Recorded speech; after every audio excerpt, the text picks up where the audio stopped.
When the conversation turns to musicals, for us, the first name that pops to mind is The Wizard of Oz, because really, only a few stories are as beloved or as surprisingly widespread as that one. This vibrant tale of witches, flying monkeys, and magical ruby slippers has definitely stood the test of time while being a hit for every generation. For Gen Z, the release of Wicked was definitely a fire opportunity to dig deeper into the land of Oz. Incredibly, L. Frank Baum's children's novel, The Wonderful Wizard of Oz, the original material upon which many adaptations are based, is now 124 years old. That book was so immensely popular, as was the Broadway adaptation in 1902, that Baum ended up writing 13 more Oz novels. Not only that, but The Wizard of Oz movie from 1939 is rightly regarded as one of the best movie musicals based on a book ever made. For many purveyors of great cinema, Victor Fleming's Technicolor dream of a film is regarded as one of the most influential pictures in the history of entertainment. But, having said that, when Wicked was first released, it billed itself as the untold story of Oz's witches and served as a prequel to L. Frank Baum's OG novel on which the classic 1939 movie is based. Still, this Broadway musical-turned-movie has fans wondering where exactly in the Wizard of Oz's timeline does Wicked actually fit in. For those who still haven't seen it, John M. Chu's Wicked is a duology of movies that centers on Elphaba Throp, the green-skinned witch who will turn out to be the Wicked Witch of the West, and Glinda the Good Witch. With so many spin-offs, adaptations, and takes on Oz out there, it can be a challenge to keep the Wizard of Oz's timeline straight. In fact, even the first Wicked movie, which chronicles Elphaba and Glinda's university days, unfolds in a very different Oz than the one chronicled in the second of Wicked's two parts. Nonetheless, one of the best parts of Wicked's Broadway musical and Gregory Maguire's 1995 novel is the way Wicked features so many Wizard of Oz Easter eggs, references, and in-jokes. So, without any further delay, let's discuss the Wicked universe in detail. Before we get too far ahead of ourselves, though, we have a very small request. If you like our content, please support us by subscribing to our channel. This is a small click for you, but for us, it means a lot. Thank you. Let's begin. How vast is the Wizard of Oz franchise? The Wizard of Oz has been captivating audiences for well over a century now, but its journey to the big screen began surprisingly earlier than you might think. Like we previously mentioned, the 1902 Broadway show was the first official adaptation of L. Frank Baum's beloved book, but it wasn't very long before Baum himself brought the story to life in a more visual way. In 1908, he toured with the Fairylogue and radio plays, where the author himself would personally interact with live-action footage and magic lantern slides for a silent retelling of his famous story. The first actual film version came shortly after, in 1910, and even though it was just a short 15-minute silent film that borrowed heavily from the musical stage production, it received pretty good reviews. Over the next few years, 3 more live-action versions would pop up before World War I hit pause on film production in 1914. But after that, there was a noticeable gap for about 11 years until a new version arrived in 1925. These early adaptations were charming in their own right, but limited by the filmmaking technology of the time. It wasn't until 1939 that The Wizard of Oz finally got its much-deserved grand cinematic treatment that would turn it into the timeless classic we know today, as it allowed the iconic fairy tale to truly blossom on the silver screen. Now, if you want to zone into the exact number of movies that have resulted from Baum's original work, well, that's quite the task. But the short and simple answer is that there have been over 25 films which are a direct retelling of the story of The Wizard of Oz, including Wicked, which released in 2024. This figure sort of incorporates the pre-war efforts, the definitive 1939 movie starring Judy Garland, and a range of other different retellings which successfully brought the Wizard of Oz characters to life in various languages in different forms of media, such as animation, Disney adaptations of The Wizard of Oz that were incredibly creepy, and even one version involving Tom and Jerry.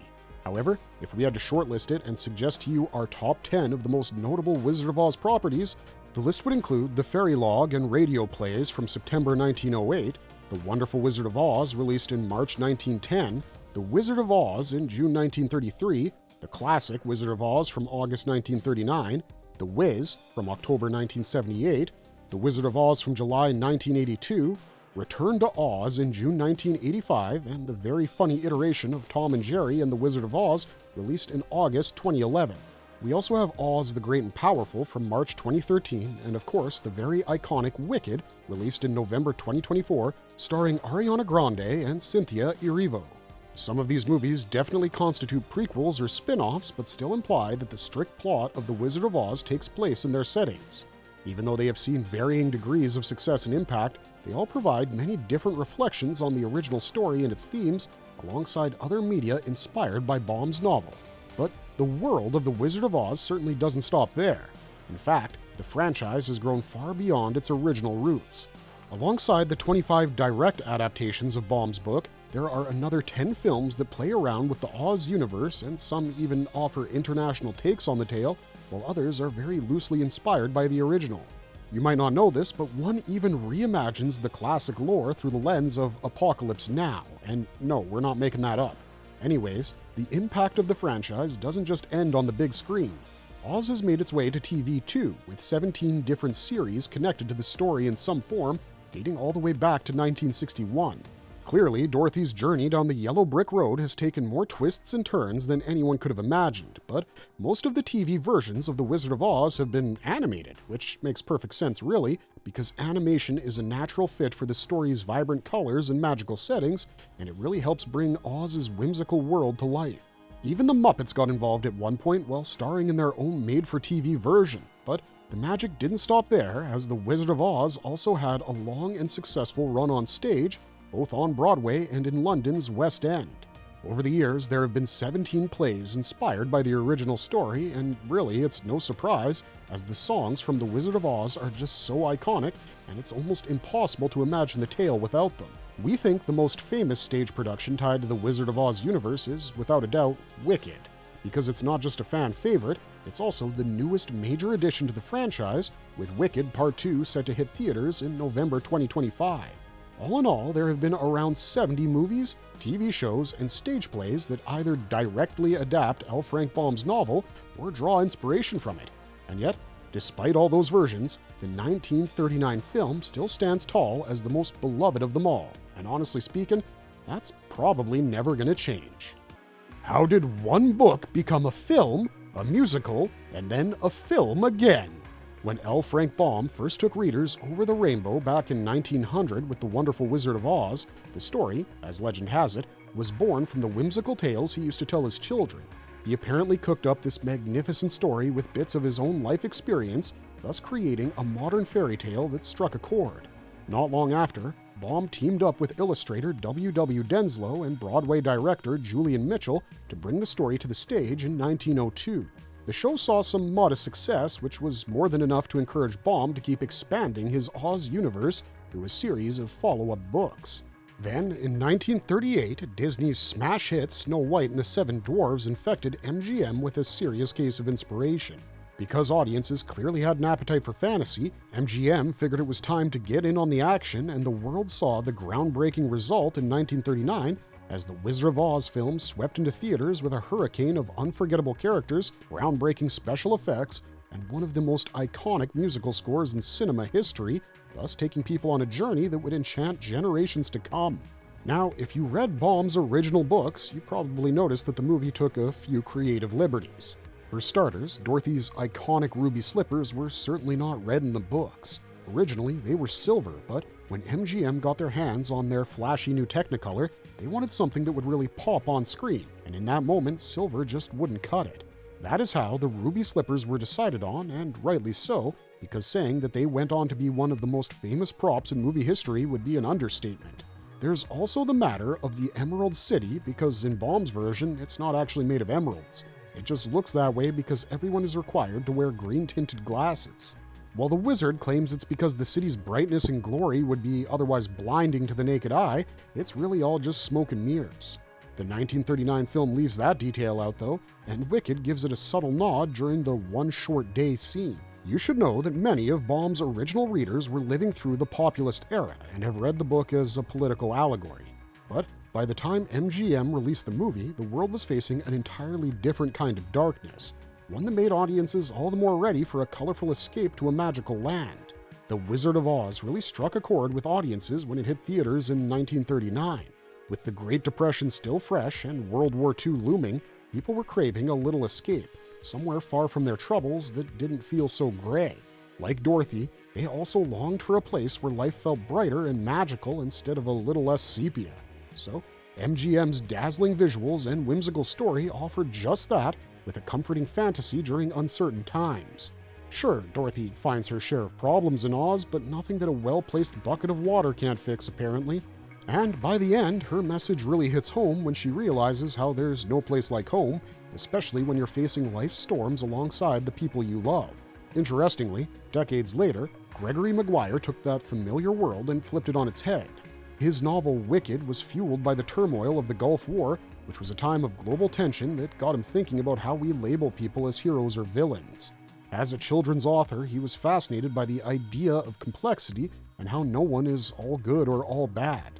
Apparently, after reading an article that compared Iraq's then-president Saddam Hussein to Hitler, Maguire started wondering how the stories and the words we use completely shape our views and choices. And who better to explore that concept through than the so-called Wicked Witch of the West? However, there's another interesting layer here because while Dorothy is trying to escape where she is, Elphaba, especially in the musical version of Wicked, is trying to escape who she is. She starts out as this young, idealistic, and yes, literally green student at Shiz University, dreaming of meeting the wizard in hopes that he can magically erase her green skin and make her normal. We see how she's constantly judged and isolated because of how she looks and how the system around her keeps trying to force her into a mold she just doesn't fit into. But then comes that powerful Act 1 finale where she says enough is enough. It's the moment she decides she's done letting others define her worth. She claims her voice, her magic, her identity, and to reward her stance, the society twists her rebellion into a cautionary tale and celebrates her supposed downfall. Whether it was intentional or not, this hits home for a lot of people in marginalized communities today, especially those who are othered, judged, or punished for refusing to shrink themselves to fit someone else's comfort zone. What makes this even more complicated is that Wicked, despite its themes, hasn't always had the best track record when it comes to diversity, particularly with casting Elphaba. Yes, Cynthia Erivo has finally brought some much-needed representation to the recently released movie, but back in 2008, West End actress Alexia Kadim became the first and, as of now, the only black woman to play Elphaba in a residency run of Wicked. Anyways, at their core, Elphaba and Dorothy go on these incredible journeys only to realize that, cliché or not, everything they were searching for was already inside them and they just had to believe in it. I think for so many of us, it was the music that truly cemented The Wizard of Oz and Wicked after it as cultural touchstones. Sure, The Wonderful Wizard of Oz has been adapted for the screen before, like the mostly forgotten 1910 version, but it was the songs in the 1939 film that really made it unforgettable. From Ding Dong, the Witch is Dead to We're Off to See the Wizard and The Merry Old Land of Oz, those songs really stuck with you after the credits roll. For our money, though, the real crown jewel of this experience has to be Over the Rainbow, and it really is hard to think of a more timeless song because Harold Arlen and Yip Harburg struck gold with that one. Not only did it win the Oscar for Best Original Song, it was also inducted into the Grammy Hall of Fame and recognized by the Library of Congress as a work of major cultural, historical, and artistic significance. But we think what's even more iconic is how it was even used as a wake-up song for astronauts during the STS-88 space shuttle mission. The song was apparently chosen by astronaut Robert D. Cabana's daughter, Sarah. Sure, Judy Garland's version is still the gold standard, of course, but Over the Rainbow has lived many lives since then after being covered by countless artists and woven into pop culture in ways no one could have predicted. Honestly, it's wild to think that they almost cut it from the movie. I mean, can you imagine Oz without it? We definitely can't. Even so, Wicked didn't immediately ride the coattails of The Wizard of Oz when it first hit Broadway, as critics were a bit underwhelmed by this bold reimagining of the classic story. Despite leading the pack in nominations at the 58th Tony Awards, it only snagged 3 wins and lost out to Avenue Q in big categories like Best Musical, Best Book, and Best Original Score. But audiences had a completely different reaction as they connected with Wicked on a much deeper level, and Elphaba's fierce anthem about refusing to accept limits just because someone says they're so hit home for a lot of folks.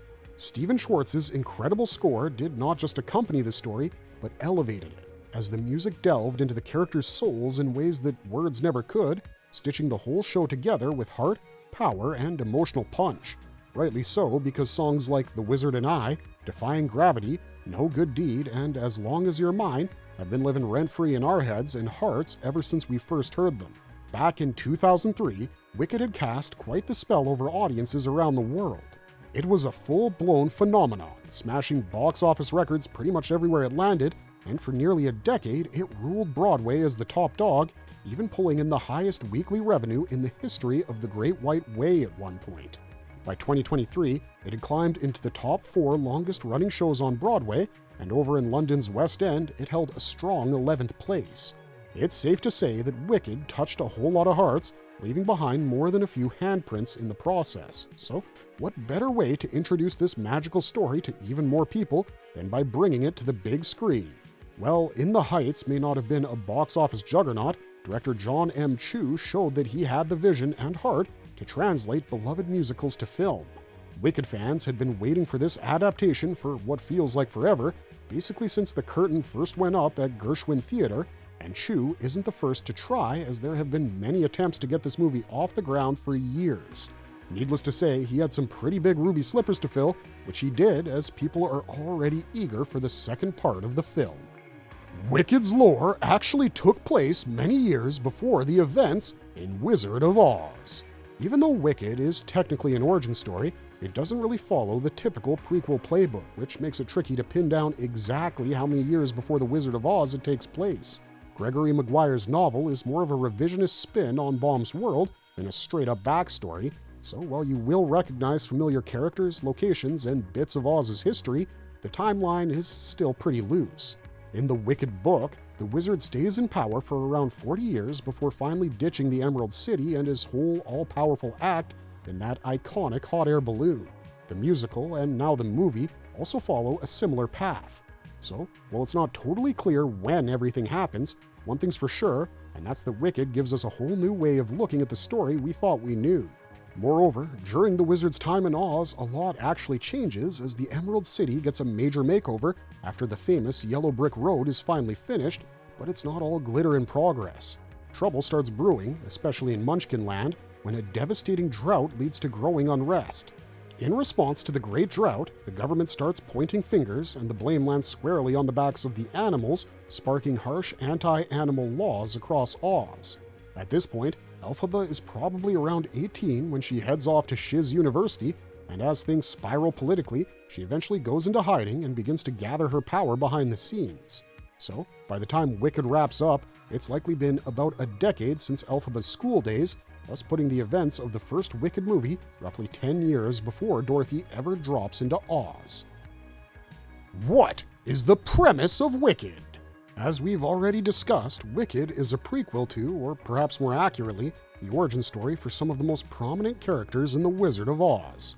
Set decades before Dorothy Gale lands in Oz, it tells the story of how the original characters, Glinda the Good, who, depending on what adaptation you're consuming, is also known as the Good Witch of the South or the Good Witch of the North, and the Wicked Witch of the West, aka Elphaba Throp, became the characters that Dorothy and her friends later encountered.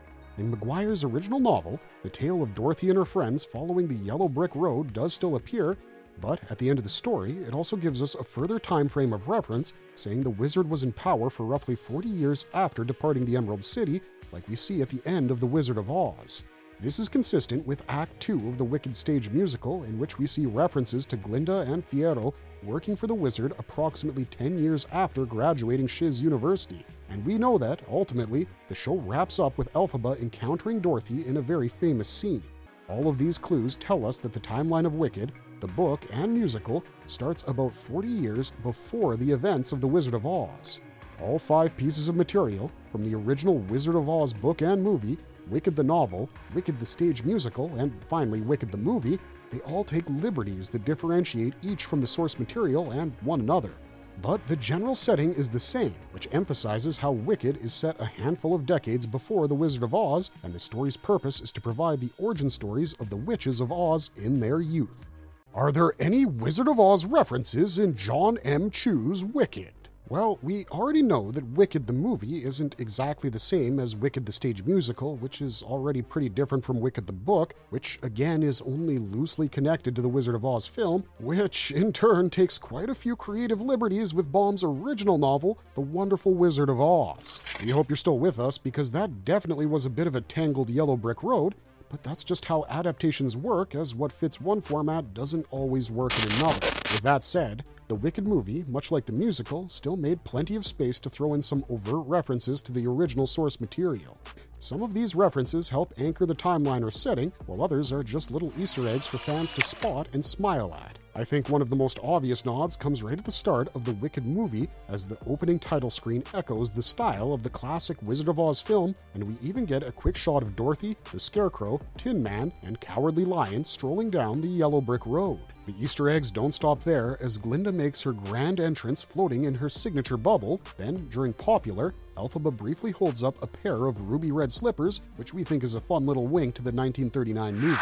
Later, when the two visit the Emerald City, they actually help the wizard decide what color to paint the not yet yellow brick road. There's also a clever detail for book lovers in the film, as Elphaba's sister, Nessarose, wears silver shoes, which was the original color of the slippers in Baum's novel. Elphaba even uses a bunch of poppies to lull her classmates to sleep so she can rescue a lion cub, who of course is destined to become the Cowardly Lion. And honestly, that's really just the beginning, because the film is simply packed with moments like this while blending the old and new in all the best ways. Where does Wicked fit into the Wizard of Oz timeline? So in Wicked, we see how Elphaba Throp, our future Wicked Witch, and Glinda the Good Witch went from unlikely roommates to frenemies and beyond. The two stories overlap briefly, with the tornado that drops Dorothy's house in Oz marking a pivotal moment. The Wizard of Oz starts when Dorothy Gale, her dog Toto, and her house are picked up by a tornado in Kansas and dropped in the land of Oz, landing on and killing the Wicked Witch of the East. Glinda the Good Witch then gives Dorothy the Wicked Witch of the East's ruby slippers, and in retaliation, Elphaba, or the Wicked Witch of the West, who is the Witch of the East's sister, swears vengeance against Dorothy. Later in the film, Dorothy must steal Elphaba's broom and deliver it to the Wizard of Oz, so the wizard will transport her home to Kansas. But Dorothy accidentally splashes water on the witch during the encounter, so the witch melts away and eventually dies, allowing Dorothy to complete her mission to retrieve Elphaba's broom for the wizard. Okay, now Wicked opens right where the Wizard of Oz ends, and we see how everyone is celebrating the Wicked Witch's death. The movie's opening scene is set in Elphaba's castle after the confrontation with Dorothy, signified by the puddle of water and a witch hat on the floor. As a flying monkey, one of Elphaba's servants, crashes through the window, the camera briefly shows Dorothy and her crew of unlikely individuals, the Cowardly Lion, the Tin Man, and the Scarecrow, together on the yellow brick road as the monkey flies over Oz. Glinda later confirms to the people of Munchkinland that Elphaba was dead, leading to cheers and joyful singing. But then, Glinda reveals a surprising fact about how she and Elphaba were once close friends. So, when the crowd asks how Elphaba became evil, Glinda starts telling the story of the witch's life from childhood. We then flash back to Elphaba's early life, as the movie follows the musical and book's plot, where the Wicked Witch of the West didn't start out wicked, but was ostracized in Oz for her green skin tone from an early age. The rest of the film shows Elphaba's origin story, ending where the end of Act 1 would normally be in the Broadway show. Throughout the film, we discover that Elphaba's unique skin tone is the result of her mother drinking a green elixir while flirting with the mayor of Munchkinland. We also find out that Elphaba's younger sister, Nessarose, was born with disabilities after their dad forced their mom to chew milkweed during pregnancy. This incident also tragically killed their mother. Now, flash forward to Shiz University, where Elphaba's main mission was babysitting Nessarose. But life at Shiz gets complicated, and among those complications, we see Elphaba and Glinda becoming best friends, and Elphaba kicking off a new movement to silence talking animals in full swing. This is where she frees a lion cub from captivity, who later becomes the Cowardly Lion. Fast forward a year on the Wicked timeline, and Elphaba's on the run. Nessarose is the governor of Munchkinland, and things are spiraling fast. A lot of key moments happen in Act 2 which start to overlap with the story of the Wizard of Oz. We see the famous ruby red slippers, which were originally Nessarose's and were cursed by Elphaba so that she could walk. There's also Bok's transformation and the tornado, which controversially makes Dorothy an accidental murderer. The timelines officially overlap when, to protect Fiyero, Elphaba casts a spell to make him unkillable, and the catch is that he becomes the Scarecrow. And of course, when Dorothy arrives, Elphaba captures her to get Nessa Rose's ruby slippers back. Dorothy retaliates with a bucket of water, and then the witch melts, but of course, Elphaba fakes her own death. She and the Scarecrow, or Fiyero, then run off together, leaving Glinda to rule Oz. While the Wizard of Oz paints Elphaba as pure evil, Wicked flips the narrative because Elphaba's not wicked, she's actually just misunderstood. And Glinda, well, she's not just good, she's complex and flawed. How does Wicked impact the Wizard of Oz timeline? So, in addition to showing how Elphaba became the Wicked Witch of the West, Wicked delves into the political and social issues that led to what Oz looked like in The Wizard of Oz, or at least how Maguire envisioned it. Wicked set up the enduring friendship between Glinda and Elphaba while introducing Elphaba's sister, Nessa Rose, who we all know is destined to be crushed by an airborne house. Not only that, it also provides insight into how Wicked's cast of characters, including the Scarecrow, Tin Man, and Cowardly Lion, became the characters that we know and love in The Wizard of Oz.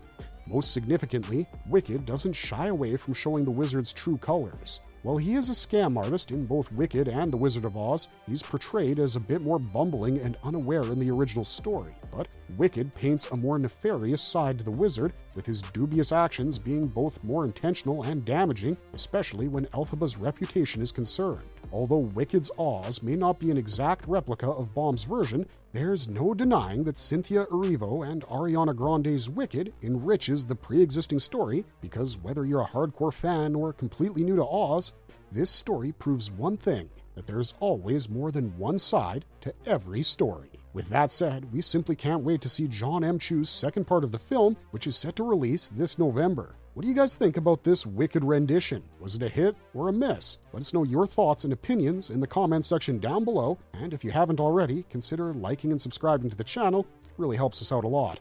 Otherwise, thanks for watching, stay safe out there, and have a marvelous day.